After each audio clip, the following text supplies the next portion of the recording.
आज हम लोग अपना पुरअमन एहतजाज जीपीओ चौक तक रिकॉर्ड करवाएंगे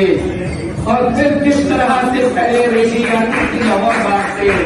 और फिर हाईकोर्ट बार उसको लीड करते हुए साथ लेके चलती थी,